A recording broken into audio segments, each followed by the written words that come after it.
right. There we go. Welcome to the Hip Hop Hustle podcast. We're back. We got another episode. We got the great man himself, Slimm Calhoun. Man, sir. absolute pleasure to have you on the show.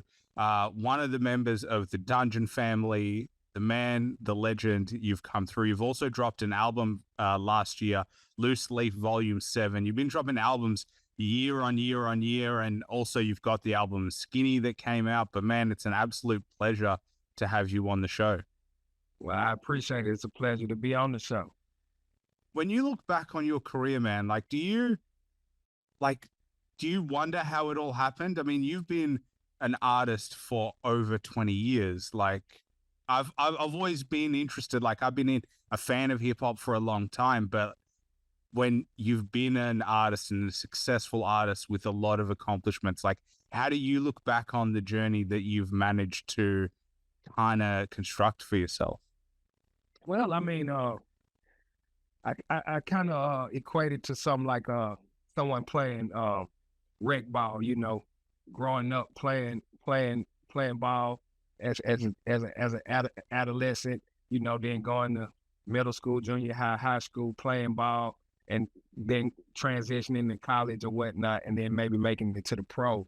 So it's the same thing. I started writing raps probably when I was in elementary school, from learning about poetry. That's where it all started with me. And then just through time and progression, just building on the craft and enjoying just putting things together. It progressed, and then one day I had the opportunity to be a professional entertainer. So did you have that moment where it was the turn of amateur to pro?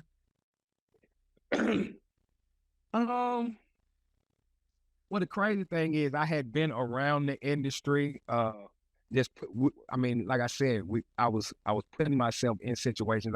They used to have a lot of showcases in the city when I was younger, back in high school or whatnot, that showcased a lot of talent throughout the city. You had groups like Jagged Edge, 112. I remember 112, the singing group 112. They actually had a different name before that, and they used to do a lot of showcases in the city. Escape. A lot of artists were just who we now know to be famous. Before they were famous, they had been building up on that craft through local talent shows at the schools or whatnot, and through showcases that they were having at different clubs and bars. And so it's the same thing. It just was a process, just getting in the network. A lot of my peers in the game, we all knew each other growing up through the process. So you kind of, you have that expectation, that want, of course, but that expectation because you're grinding and you're trying to put yourself in position to make it. Now, the thing is, at the time when I started, see, you did have a few record labels in Atlanta, but hip hop was mainly coming from up north and out on the West Coast at the time. You didn't have a lot of big acts coming out of Atlanta. You had Jermaine Dupri, which is a friend of mine, who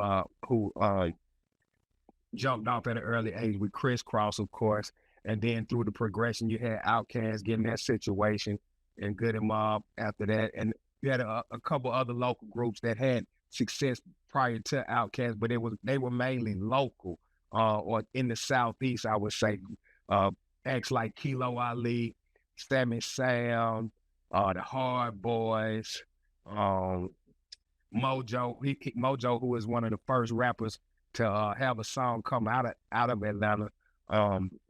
That was probably the late 80s, early 90s. So, just putting yourself in position to try to level up and get to that next level. And that's what I always was trying to do.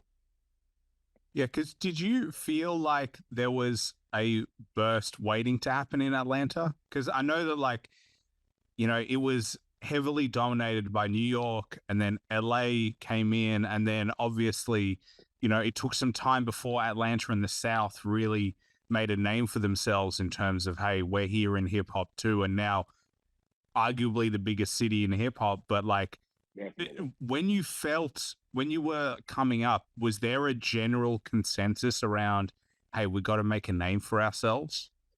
Definitely, definitely. I'll say I felt that it was on the way from just just like I said, you had things like Jack the Rapper, which was a record pool convention where you had the $1 million record pool, and then you had Jack the Rapper, which was a convention of rappers they used to hold in Atlanta. So you had all the rappers from New York, LA, wherever coming to Atlanta, gathering for a conference, but they were doing it in Atlanta. And I remember being in high school, going to the Jack the Rapper conventions. Then you started getting the record labels started coming down here. So then you had LaFace Records, which was L.A. Reid, who had TLC and a couple of other groups. And then, like I said, he gave Outkast their first shot, which was Players Ball, which was actually on a Christmas album that LaFace was doing at the time. And just the progression, PA Parental Advisory, they actually had a situation before Outkast, and they were that's a part of the Dudley family as well. But they were signed to Pebbles, and that's what kind of gave L.A. Reid, I guess, the idea and wanted to say, okay, well, Pebbles doing this with these guys, maybe I'll give these guys a shot. So throughout the process, that just helped everybody, level up. Outkast got a shot. Organized Noise was producing the records at the time, and they were doing, on the other side, they were doing some of the R&B, some of the TLC stuff. So it worked out, and then the Players Ball record just started taking off for them. And throughout the progression, they got a record deal and a chance, and then the rest is history as far as just Outkast setting the bar, and then you had Goody Mob follow with that, and then the rest of the guys from the DL.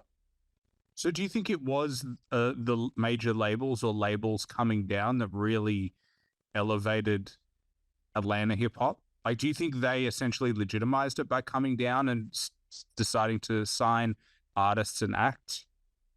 To some degree, I mean, they gave us the opportunity, and it was all. I think it was a combination. They presented the opportunity, and the artists did what they needed to do, as far as putting the right music out and reaching out to the masses. The world was ready for something different at the time, so it was all about the timing. Yeah, and so I find it like the fascinating in terms of like the historical hip hop evolution of like Atlanta, and then obviously what it did, and then the where you were at in terms of your own career of like this is all happening. Does it just legitimize everything that you're believing in terms of like, hey, I can make a career, and being a hip hop artist doesn't have to stay underground. It is like there is a pathway for me to be really successful. Definitely, definitely. Like I said, with the labels, that helped us be able to reach out to other people who may not have been able to hear us. I mean, you're all the way in Australia right now, and we chopping it up. So just that process through time, it helped us be heard by the masses, and then over time it continued to grow. And so how do you view labels now? Obviously, it's been 30 years since they came to Atlanta. There's obviously a lot of artists making their own labels. There's major labels. The evolution in technology has changed.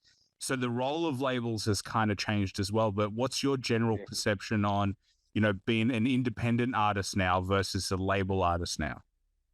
I mean, you're taking on more of the responsibility as an independent artist. Artists, I mean, you're not just, coming with the records and getting a record deal. Nowadays, you already gonna pretty much be famous before somebody gonna offer you some serious money. So the process is a lot different. Labels, I mean, it's pretty much all digital now, so you don't really have physical copies. So the cost is a lot. Cost wise, it's a lot easier for the labels, than uploading versus actually physically pressing up music, and it's just building a fan base. Now the difference is the quality of music has changed from the standpoint that because everything is, a lot of stuff is digital and internet based, you can put a lot of smoke and mirrors around stuff and build stuff that's not actually the better music, but as far as the entertainment factor, whatever that may be for that particular artist, people gravitate to it, and these artists end up getting a shot. So does that make you surprised by who gets a shot and who ends up so famous? Like, do you listen to music and go, I'm surprised that encapsulated people's minds?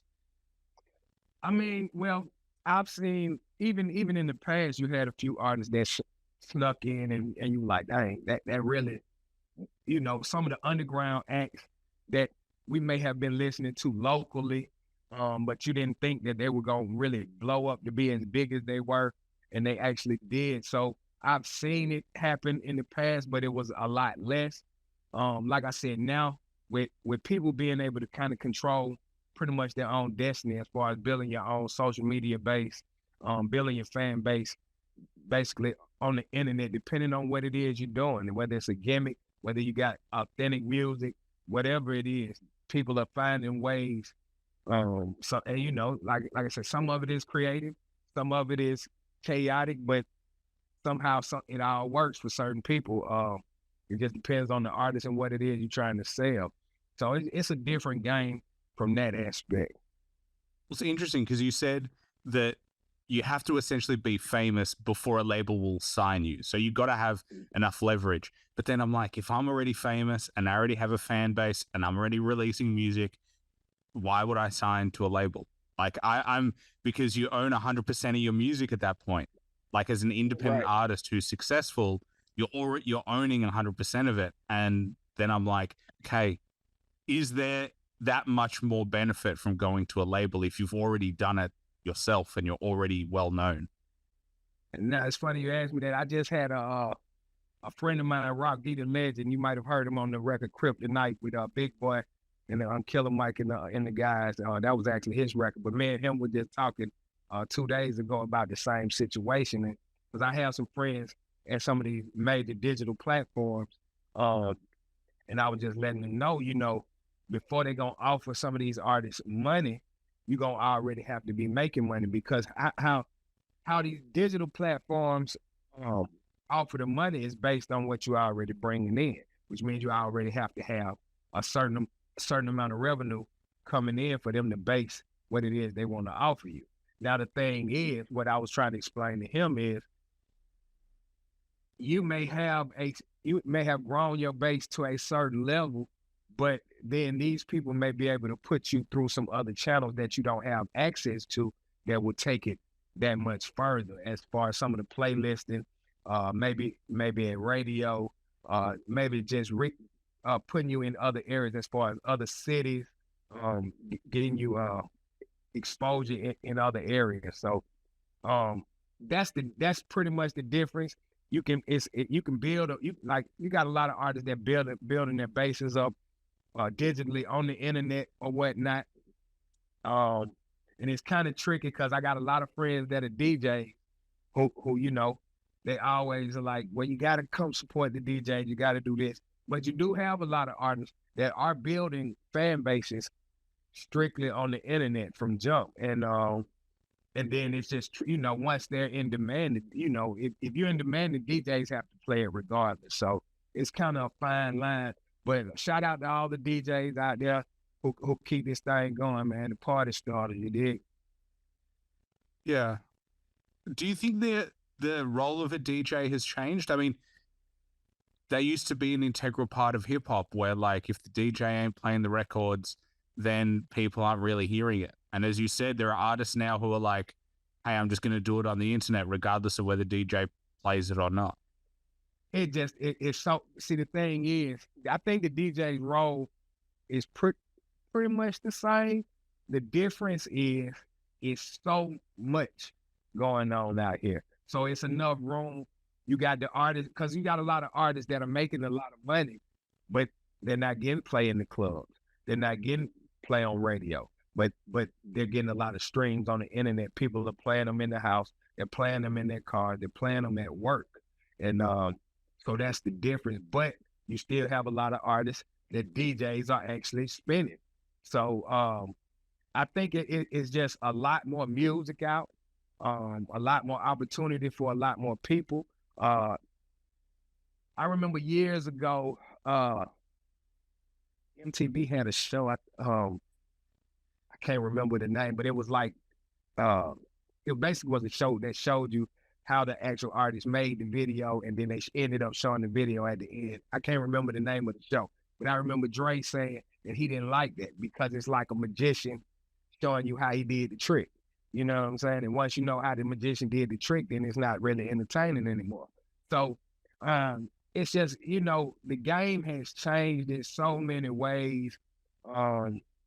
And everybody doesn't have to be on radio. You have a lot of people, like I said, who are successful. They may not be making millions, but you know, if you're an independent artist and you're making a couple $100,000 a year consistently, you know, you're not hurting either. So it's just a different game. There's so many places that you can be in this game now. And whereas when I came out and you had record deals, it was a lot harder to get a record deal situation. Everybody wasn't rapping, you know, so the pool was a lot smaller, and music was a lot more special to most fans. You know what I mean? It's a different ball game. People are going with what's trending more than the actual quality of the music. It's just, if it's cool and catchy, then you know they with it. It's not necessarily about the quality right now. It's more about what's cool. So that's the difference. Yeah. I mean, I just look at the quality of music that's being dropped, and like, do we have any classic albums like that are coming out from hip hop in the past, you know, couple of years? Any ones that we turn around and go, these are like fire, like ones that revolutionize hip hop? Like, it feels like it's a single era. We have way more music, but we're not having classic albums. Like, we're not having an Outkast level album that changes the game. We're not having Biggie. We're not having those artists that are like revolutionizing what is possible within hip hop. Yeah, Killer Mike just dropped. It's funny because we were it was a question on the internet that one of the DJs posted. But Killer Mike just dropped a classic album. But somebody was saying, who is the hottest artist out of Atlanta last year in 2023? And we were saying Gunna. And you had a lot of people who would come in Killer Mike album and Killer Mike this. But Killer Mike, he did put a great project out, and he probably has the most complete, solid album quality-wise, but he's not the hottest artist.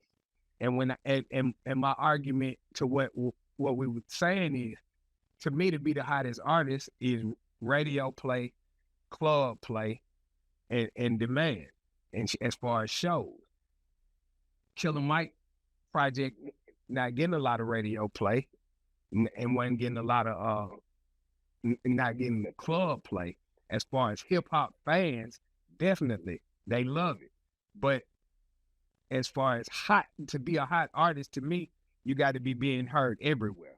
And so that was the difference. Now, like I said, when we talking quality of product, I would say Killer Mike has the better album that may have come out of Atlanta last year.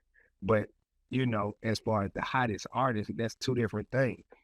Some of these artists lyrically couldn't compete with some of the other guys, but it's what they're selling and what it means to the fan base right now. You know, that the people that's out here streaming the albums. Well, I mean, the real difference is Killer Mike has been rapping for 20 plus years as well.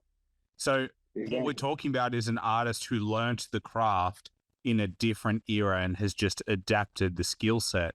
So it's not Right. like he's a new artist that came out and dropped a classic album. We're going like, oh, Killer Mike, who's been rapping for 20 years, dropped another fantastic project. That to me Right. is like, that actually just shows like Nas is dropping amazing projects, but we're like, Right. but they're not new.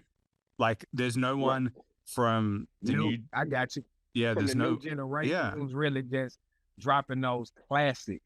And it's just, I think for the youth, they're on a different frequency. You know, they care about a lot less. So for the youth, it's just music means something different. You know, people in my generation, music meant a lot more. It helped you get through the days. It helped you get through the tough times. You know, uh, it made you sometimes want to put a smile on your face. So but now it's just more about what's trending, what is everybody into, uh, you know, what's going on. It's just a different frequency, just as far as what the youth is on. You know, I think, and we just talk about this not just within music, but a lot of the younger generation just care about a lot less.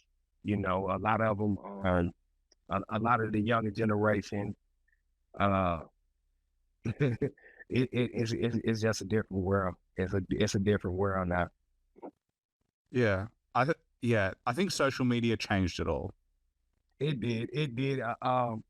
It's funny. I remember years ago, uh, doing interviews, and they were asking me about music and where I thought it was going and all of that. And that was one of the things that I was talking about then is social media and where it was going to take. And back when Napster was out and all of that, I had a friend of mine, the CeeLo, who was one of the producers on my first album. He worked with Chameleon there in the tech space.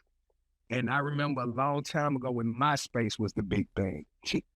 And they were meeting with the people at MySpace. And this back when Napster was out, and he was telling me, he said, hey man, he said, just get ready to just sell other products. He said, because the people are going to get the music free. And this was back when MySpace was out. He said, the music will be free. He said, but your true fans will buy any product that you put out. The day your fan, they're gonna want a piece of what you have to offer. So they'll buy the t-shirt, you know, they'll buy the hat, they'll buy the stickers, they'll buy the air freshener, they'll buy whatever other products you got. He was like, but the music will be free. And from that point, I kind of knew that the game was starting to change. And CDs were still out, you know, at that point, but you could start seeing it slowly but surely turning. And then of course you got Apple Music, then you got platforms like Spotify and Pandora or whatnot, and some of the other platforms. And the game has changed. YouTube, it has changed all the way to a digital game, and the music is free. So it's a lot harder. I mean, you looking at your top tier artists right now who are putting out albums selling 5,000, 10,000, 20,000 pieces first week. You know what I'm saying? It's just hard to sell an album. Like I told somebody years ago, I said, the problem is when the music is free, even though you can buy it. If I go on Apple Music right now, I have the choice to download the album for free, or I can purchase it on the download. And I said, that's the same thing. If I go in a store and they got Coca-Colas in one bin for free and Coca-Cola's in another bin for $1, but they both you selling the same Coca-Colas, which one you gonna pick? People gonna grab the one that's free. So it's the same. It's just extremely hard to sell an album. Music is more like the commercial to sell everything else you got nowadays. How did you react when that you were first told that? Like, that must be some like pretty astounding news to be like, hey man, music is going to be free. What was your general reaction to that? Well, at the time, you know, you're still trying to understand just the game and the process. Digital music was still fairly new. And you're just trying to understand. It still was a certain amount of artists. Walmart's and Targets, I think, were still selling albums. You know, you had very limited amount of actual record stores at the time, and just trying to figure out what's really going on. And it took some time to understand the game and understand how to change, your thought process, because you still out pressing. Like I was just at the mall a couple of days ago, and a guy had some CDs pressed up, and he was trying to sell his CDs. And I was like, bro, you got to get with what's going on now.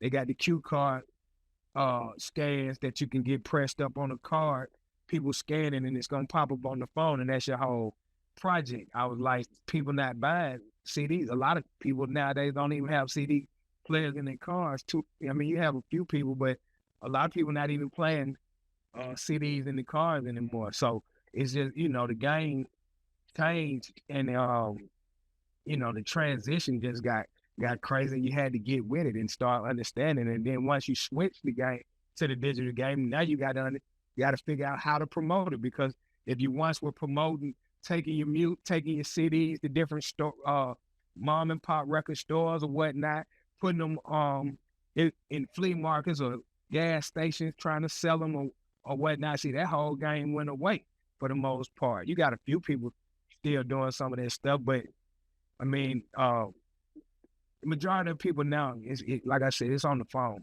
They on their phones or computers or now iPads or tablets or whatnot, and that's where they're getting the music from. And you got to transition with what's going on. Well, I think vinyls are almost more successful now than CDs. People are getting, the old school vinyl players in their own homes. Yeah, Killer Mike, I think he ended up dropping a certain amount of pieces of vinyl with this last project. We have an actual record store out here on the south side of Atlanta, out in Riverdale, and they actually still sell hard copies. They sell hard copies of albums, and they sell hard copies of albums. They sell wax.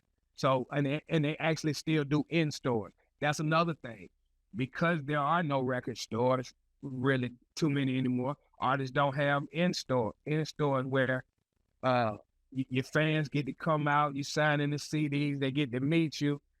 Just that aspect of the game has changed. So artists aren't getting to really be on the ground with the fan, and be approachable and let these people get to know them and meet them. It's more you building your base, like I said, on the internet, building that base up digitally.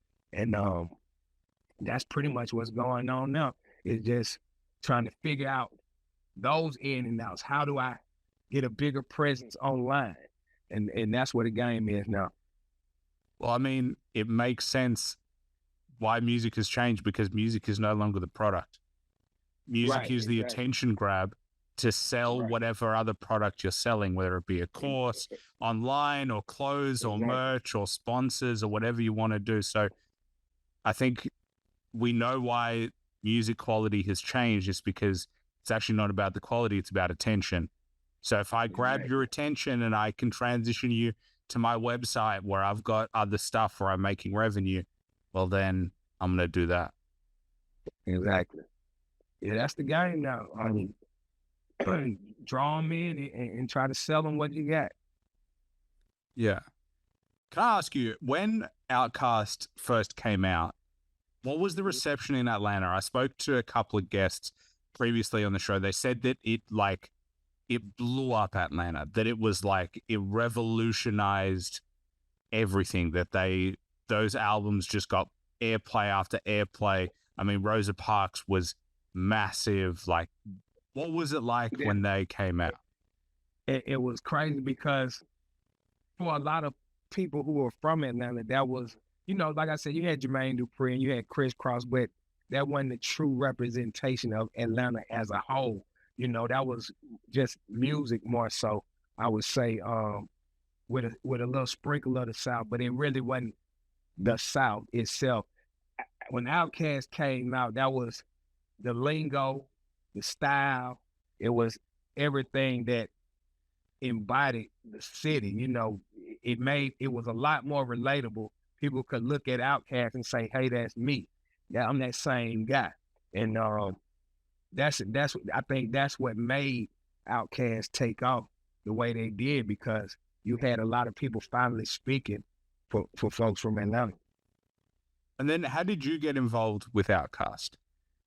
Well, I had been around the camp for a while. I started as a teenager. I started working up under Ian Burke, who was Outkast's first manager. Ian Burke and Sean Johnson. I met Ian through Sean Johnson. I met Sean through a female friend of mine, Kia, who used to dance in his group, and he used to manage them. But Sean and Ian were Outkast's first managers, Greenhouse Management. And Sean introduced me to Ian, and Ian essentially was starting a singing group with this guy, Eric Johnston, called Mr. And Mr., if you know who Bobby Valentino is, Bobby V, he was in the singing group Mr. I was in my freshman year in college at the time. And I got with Ian, and he had me road manager. Him and Eric had me as Mr.'s road manager. So I started with them, and through that process, I was around the guys. I had already met Gift and Ray back when I was in probably like 7th, 8th grade through a friend of mine, Island.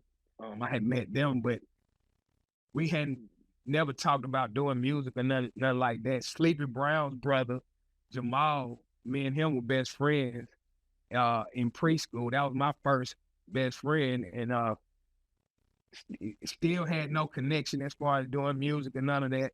And then just over the time, Kia introduced me to Mr. DJ, who was Outkast DJ at the time. And I got with him, and I was trying to get some, I wanted a piece of that production, because I had been rapping forever, but it was the production that I needed. So I got with Mr. DJ, and I remember the Outkast was working on his second album at the time, and I remember he was like, "Yeah, I'm doing the beats. We working on his second album." He was like, "Give me a." So he played a couple beats. He was like, I was like, "Yeah, I'm rocking with you." Like he wanted $750 for the beats, and I told him, "Cool, we'll figure it out. We'll get it together." So my aunt, rest in peace, she was friends with Bobby Brown's sister. And Bobby Brown had a studio downtown called Boss Town, which is actually Stankonia now. But at the time, it was Bobby Brown's studio. My aunt plugged me with Bobby Brown's sister, and we booked some studio time, me and Mr. DJ. And we did the first song, I think this was in 94, 95. We did the first song called Time Lock, which actually ended up on my album. We did that song back then. And we went in the studio and did that song. And I remember I had given DJ half the 750 prior to us doing it. I was gonna give him the rest once we finished the song. And we did the song, and he was like, meet me back at my house. So we left the studio. I met him at the house. And when I pulled up, we went in there, we listened to the song. He said, "Hey man, you don't have to give me no money." He said, "All I need you to do is rap on my beats." And from that, we did a few more records. And like I said, Outkast was working on the second album at the time. And he was playing the Time Lock record, and Big and Dre were feeling that record. Big really loved that record. And throughout that process, me and DJ was still working. I ended up with the rest of the guys. I'm one of the Calhoun. So if you know about the Dungeon family, you know Cool Breeze. That's Freddie Calhoun. We got Lucky Calhoun, Paulie, Big Cuz. It's a lot of us. But so we had the Calhoun. So I was actually on the first major album I was on Cool Breeze album. And then and we were working on some other stuff that we were putting together. And at that time, I still was working with DJ. And then through that process, Outkast, one day DJ just called me out of the blue, and he was like, "What you think about signing with Outkast?" And I was like, "What you mean? They ain't got no record label." He was like, "Now they about to start a record label. They want you to be the first artist." So I was like, "I'm with it." And so they started putting stuff together, and then they called me one day to meet him at Doppler Studios. He was like, "They working on this soundtrack for this Usher movie. They gonna put you on this song." So it's crazy. It's Farnsworth Bentley, my right hand. He called me today about this situation earlier today, and it's so crazy. because when I got in the studio, DJ played the beat and it was just a drum loop and Dre singing something. It was just crazy. It didn't sound like nothing. So I'm looking around like this got to be a hidden camera trick. This can't be what they trying to get me to rap on. So I go in another room and I'm trying to write a rap. I stayed in there about an hour, didn't come up with nothing.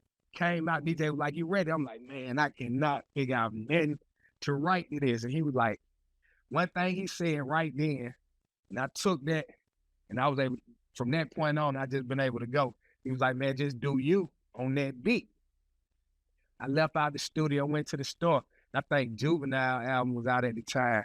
And I was playing that. And somehow I came up with like the first couple of lines, listening to that album and to the song, went back in there, wrote the verse, went in there and killed it. And then after that, the rest was history. And that was on the Light It Up soundtrack, a record called High School. And when Big and Dre heard the verse, the first thing Dre said, "Man, as long as you do that, we out of here." So the rest was history from there. When you said like that advice that you got from DJ was like, you know, do you, like you be you, what did that actually mean to you? Like when you heard that and now that you reflect, what does it actually mean, that piece of advice? Just do what you've been doing. Do you. Do what it is that you do. Just do it over this. You know what I'm saying? I had already been rapping. I had already been doing songs, but he was just like, "Don't worry about that. Just do what you do and figure out how to put it on this.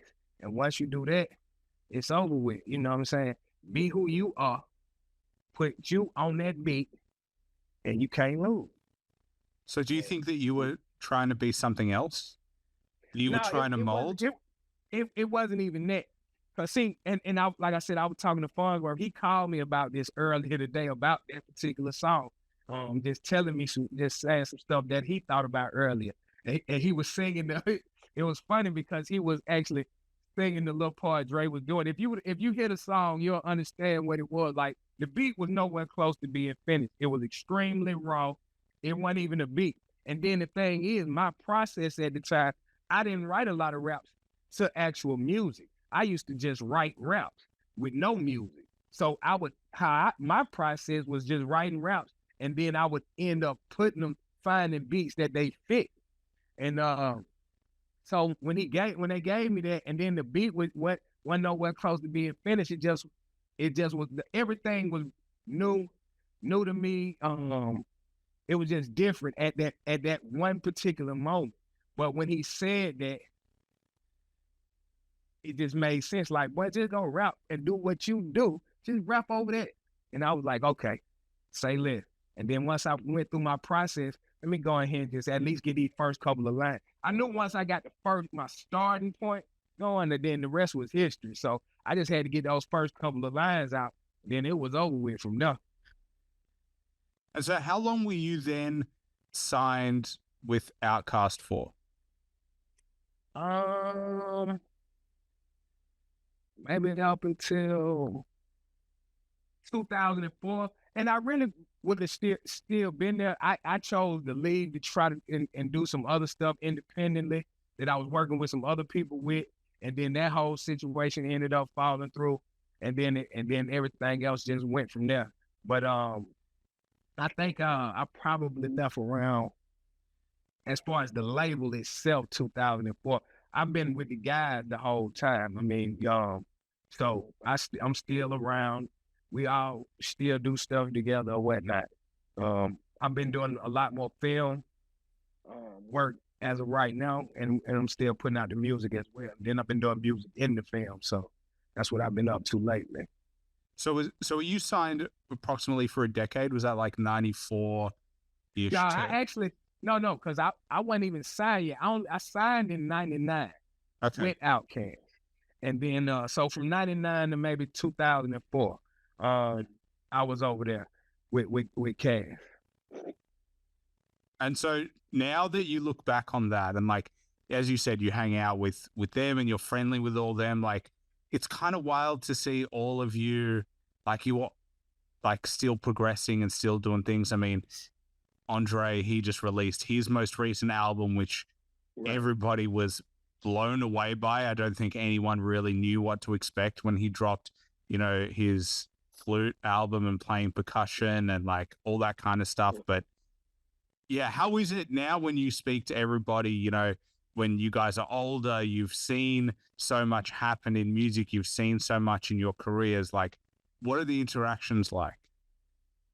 And it's pretty much the same, you know, like I say, we're older, so of course not partying as much, but I mean everybody just staying in tune with what the next person has going on, support Killer Mike when he had his project coming out. I was down there supporting his move. If it, depending on what's going on, we try to support each other. I just got off the phone with Backbone, who's part of the DF. I just got on the phone with him right before you and I got online, and we were talking about he has a dope project that he's put together. I got a song that I actually got on one song, but he ended up putting Cujo on there. So we took my verse off, and I'm doing got to get on another song to complete his project. But his project is dope. I'm working on some new music as we speak, just trying to get everything I want to put together with that project in order. And then, like I said, I've been doing a lot more film stuff. We've been doing a lot of independent films, working on a few things in that lane, and then putting music in some of these films as well. How did you get involved with films? Well, I had been, we had an opportunity to be in the movie. It may have been back in 2004 or 5 or something like that, with a buddy of ours, Eric Swirl, that Swirl Films. They're pretty big, but they put us in the movie 20 Funerals a long time ago. And then even from as a child, just growing up, I had been acting on stage, acting since second grade, third grade, I guess. And I took drama in school. I had an opportunity for a drama scholarship. So acting has always been part of what I had going on entertainment wise. I just had not gone there yet. We've been doing, I'm probably in about 8, maybe 9 independent films right now. And I just teamed up with a buddy of mine, DJ Westside. We got some major stuff that we're about to put together with the film stuff. And I've been talking to some of the big wigs about some other opportunities in that lane as well. And so got a lot of good stuff cooking with the film game. So people got to stay tuned for Slimm to be in some films. Oh, definitely. And I'm like I said, I'm acting, I'm producing, directing, writing, a little bit of everything, just depending on what the situation calls for. But I'm all the way locked in with that. So you've always had this in you, the entertainment and the performer kind of gene. It's always been around ever since you were young. Yeah, definitely. It's just I don't know why. It's something I guess I grew to love as a child, and been keeping it going. You know, it's funny. I did drama in high school as well. I did, like, I don't know what it is. There's something about being on stage that I always found fascinating. Like I like public speaking. Surprise, surprise. Someone who has a podcast likes to speak. But right. But there's something to me. I don't know. Singing, never. I can't sing in front of people. But like, I don't know. There's something about a crowd, and there's something about getting a crowd on a journey, and that has always fascinated me. And yeah, I don't know. It's an addiction, I think, of like being in front of people and entertaining them. Now, it's funny. I never really used to like to stand up and speak in front of the class. I hated that. But as far as just the drama and the acting of improv, but we used to do a lot of improv in drama class. So that stuff was always fun to me. Though I don't know, it's something about it just drew me to it. Yeah, I think it's because you get to pretend for a little bit. You like probably so. And it's just be somebody else. And it's just fun. Like there's no stakes with doing that stuff like that. Like you know, I did improv as well, and like, yeah, there's no stakes. If you fuck it up, you fuck it up. You're like, all right, next thing. It's like it's gone in an instant. Exactly. Just keep going. And so now, like, obviously acting in movies, like, do you have time frames of when like people can expect to see you in things or anything like that? Well, a few of the movies are out. Some are on Tubi. Some are on the way. I mean, the Dirty Game Part 2, which is a film they put out on Tubi. It's featuring I can't think of his real name, but he played Biggie in the Notorious Big movie. I'm in a scene with him playing a radio station DJ, and that's the Dirty Game 2. So that should be out of the really any time now. We shot that around April of last year, and so that'll be out. I'm in a few, like I said, I'm in a few films that the Products of the American Ghetto, that's on Tubi, and a few other digital platforms. Travel for Christmas, Jack Boys 1 and 2. And I'm probably in like another 3 or 4 films. I'm not sure what platforms they're on, but I'm in a few more films that are actually out as well. So, and then we got a list of stuff that we about to do this year. I just had a meeting last week, so we about to get the ball rolling and start shooting within the next week or two. Some new stuff. So it's all happening. Definitely. And we just, like I said, I'm working on film stuff from on all different levels. Some for some of these digital platforms, but we're trying to work on some major network stuff as well.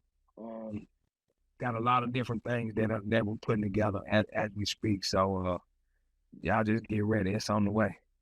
Can I ask you? I'm always interested. Like, I've always thought about this, like hip hop movies. It feels like we don't have a lot of hip hop movies that really blow up, or like biographical movies that like really change the game significantly. I think Straight Outta Compton was probably the biggest one that we saw. But we haven't seen, like, I know there's so much rich history and storytelling in the history of hip hop, and it just feels like there is a real gap of like how far we've been able to delve into that. Yeah, I think it's something tricky that has to be put together. The game has changed so much, so you got a lot of artists that are a lot more reserved and want to tell their own stories. So I think it's just from that standpoint trying to put it together. Now, the guy I'm working with, he's put some stuff together, kind of like a hip hop. It's not a podcast because they interviewing different artists, and it's coming from a different perspective, telling the story from a different view. So we got some other stuff in that lane that we're putting together. Of course, we get it. All of us in the DF probably have had people come to us at different times and say, "When y'all gonna do the Dutch story?" So who knows when that'll ever happen? That in itself is a tricky one to even get put together, because so many of the guys have other different things that they're doing and want to do in that lane. So we're trying to figure that out as well. Do you think it'll ever happen though? I think so. It's just getting the bigger guys that all come together and put it together. Dre had been doing what he was doing as far as musically, but I think Outkast may be gonna do another album possibly. So possibly if they do that, then the trickle down effect may come off of that situation. It's hard to say because you got so many guys in the DL, and like I said, everybody has different stuff going on, different ideas and different stuff that they want to do or see. And so it's just trying to mesh all of that and get everybody on one accord. So we'll see. We're gonna stay optimistic though. Yeah, well, I think everyone's excited. I mean, I'd be excited for it, like, to see that story on film. But do you think that if Outkast was to do another album, do you think, like, how do you feel the reception would be now? I know, like, it's interesting. It is. Because so much time has lapsed, it's just hard to say. But I mean, just like the anticipation for Dre, and a lot of people were expecting the rap album. I think it's still a lot of people who would a lot of anticipation would be there, and then they just have to deliver. You know, that's the main thing is delivering something that the people gonna love.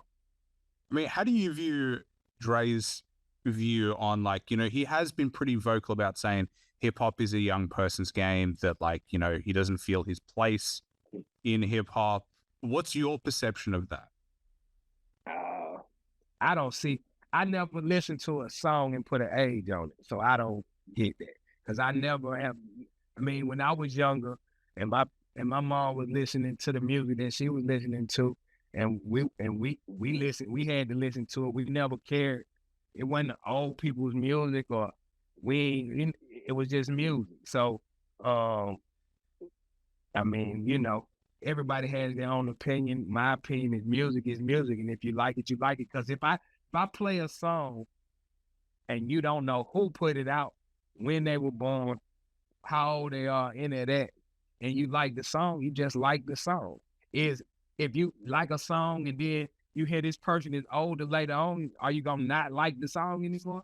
I don't think that's gonna be the case. So I mean, I don't see how people try to even put age on music. Now I get it when you're talking about certain people who say, you know, a person at 45 years old trying to be a rapper for the first time in their life, you know, I could get that maybe a little more. But, you know, somebody who's better in the game, if Jay-Z drop an album tomorrow, you know, we probably gonna check it out. Well, I mean, you just look at the biggest artists in the world right now. None of them are like 22. They're all in Exactly. 30s, pushing 40s. Like they're Exactly. all of them. Exactly. So that's the difference.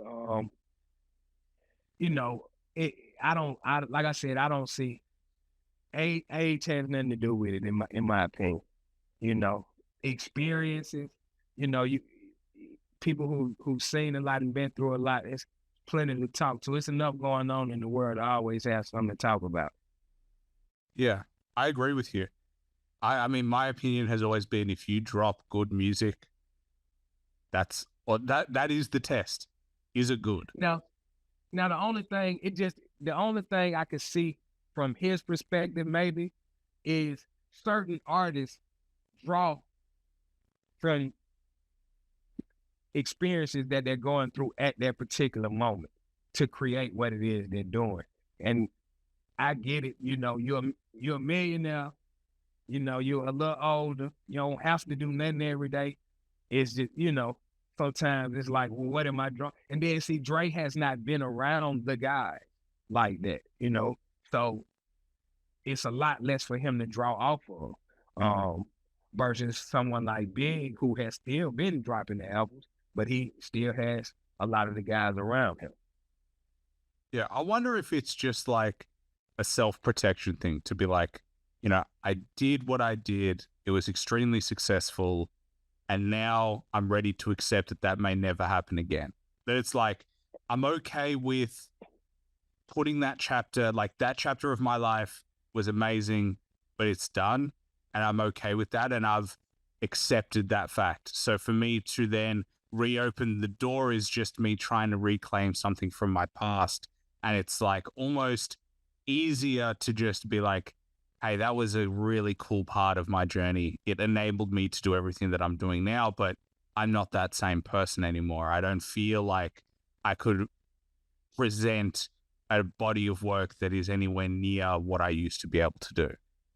And I get that too. I mean, and that's what a lot of people, even as the fans, have to realize. They jumped off in the game, you know, coming straight out of high school, 17, 18 years old,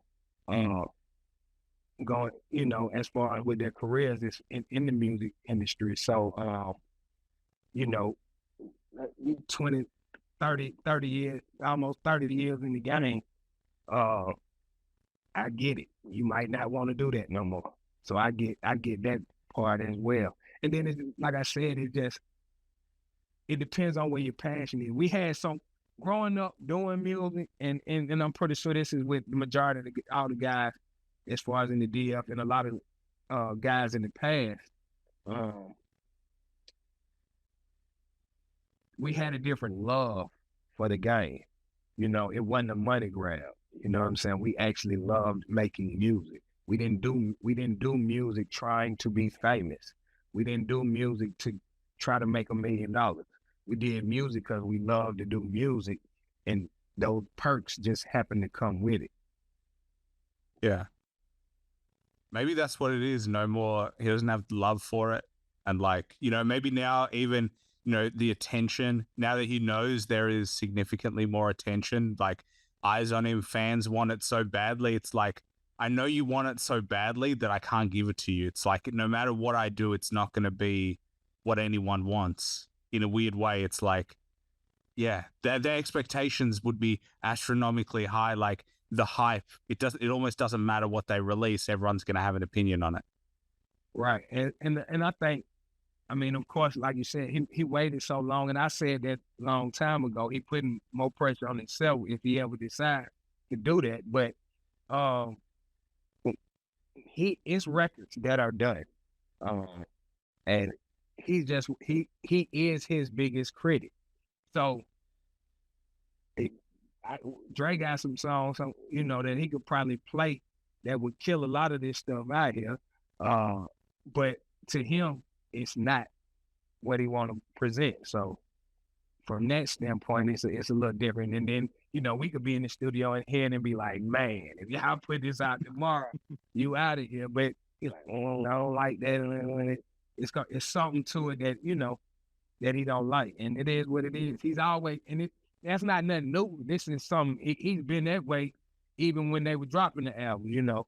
And so if it's not, because one thing he's not going to do is anything. He doesn't want to do something that just fits in what's going on. It needs to sound like something new and fresh. And so from his standpoint, you know, like I said, he's going to be a bigger critic of what he puts out there that represents him. Yeah. I mean, maybe nothing will ever be good enough anymore. And possibly. Like I said, you know, only he knows, only they know. We just all sit back and see. I'm an Outkast fan, so you know, I want to hear it. You know what I mean? Future is my new Andre 3000. As far as he the 3000 of the youth, so you know that's who they love. It is what it is. We just take a little bit of what's going on and a little bit of what's in the past, man, and we just keep it going. Well, I think as a music fan, everyone would be listening to that project. Everyone wants that project to come out. But yeah, I think Definitely. as long as the music's right and he's feeling good about it, then that's all that really matters. But man, it's been an absolute pleasure to have you on the show and talk about Definitely. your music and your history in music. But I only have one more question for you. It's the only question that I plan on the show. It's probably the toughest question that I ask. But if you had to recommend one album that everybody should listen to at least once to get an appreciation of, can be any genre of music, cannot be your own music, what would it be? Any album. Yeah. That's dope.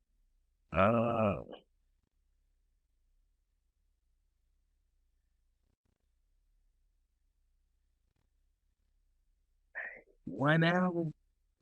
I mean, you can take me through your process, but yeah, one album. Well, see, the two of the greatest albums,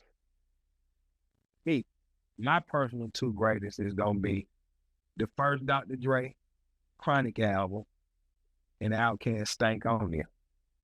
Those are two of the greatest albums in my personal that I can think of just right off top. As far as what I think of how those albums were put together, the quality, the camaraderie throughout those projects. And then and trust me, it's a lot more albums that I could put somewhere in that same. But but it's gonna probably be those two at the top for me. Yeah. Yeah, I think both classic albums. I mean, if you haven't listened to them, you have to listen to them. That's like they're like in the hip hop school book of like, if you haven't, like, you can't really call yourself a fan. Right, exactly. That extremely dope album. And like I said, I got a lot of other albums that are right there. I think it was Nas' second album.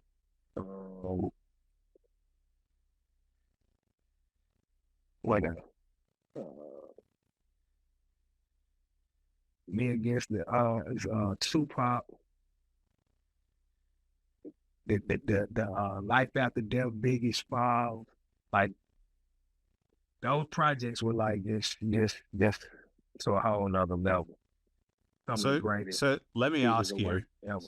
did you prefer Life After Death or Ready to Die?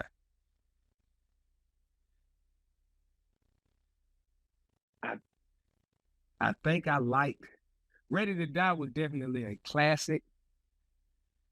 Life After Death, because it was so much in those albums that just turned out to be real life. The song, you know, Biggie passed right after the album came out, and then you had, I mean, the album is Life After Death, and then just some of the songs that were on there, it just was crazy. So it meant so much. Just like the Machiavelli album with Tupac, The Live and Die in LA, and you know, just certain songs, just what those artists meant to hip hop at the time. I actually got all the Vibe magazine covers from when they had the beef going on, the one with both of them on the cover, the one with Biggie, the one with Tupac. I got all those Vibe magazine covers, and just what they meant to the hip hop game, and the transition.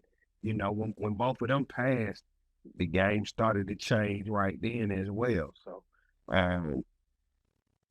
it's, you know, it's a lot to the music, more than a lot of people think. And like I said, music meant even more back then, because you know you used it for different reasons in your life. I see people regularly when I step out who was like, man, your first album, I was going through this, I was locked up, I was this, that, and the other, and it just helped me get through certain period of time in my life. And I just don't see a lot of music that's out right now that people can say, oh, I was listening to this particular album that came out in 2023 that helped me out in my life, you know, because the content is the same, you know. It's just a different type of content, you know, what people talking about right now. Yeah. I mean, I just find that, like, the premonitions that they had, like, Biggie's... Exactly. It's like the insight for him to call his first album Ready to Die. Then he dies, and then an album to be called Life After Death. It's like, it's crazy to me that he could, like, I don't know, it makes you think that, like, they saw something in the future that no one else was ready to see or even able to read in the hand of cards that were dealt. Exactly. And I think, you know, like I said, those are definitely two classic albums. And it just, like you said, the premonitions just wicked, you know, it's just crazy. Well, man, the premonitions for you in 2024 are only good, my friend. Obviously, we are all looking forward to more projects coming out. But as I said, Loose Leaf Volume 7 came out 2023. Check it out if you haven't checked it out. Stay tuned for movies as well. The man is doing it all. Producer, writer, director, actor. You know it's all coming. But man, as I said, thank you for your time and sharing all that you have. But is there anything else you wanted to shout out? Anything else you wanted to plug? Man, y'all just get ready. Everything on the way. The movies is on the way. Loose Leaf Volume 8 on the way. We probably gonna shoot a short film for this one, so y'all get ready for that. And y'all stay tuned. Follow me on all social media, Slimm Calhoun. That's Slimm with 2 M's, Calhoun, all one word, on all social media. Y'all know what it is.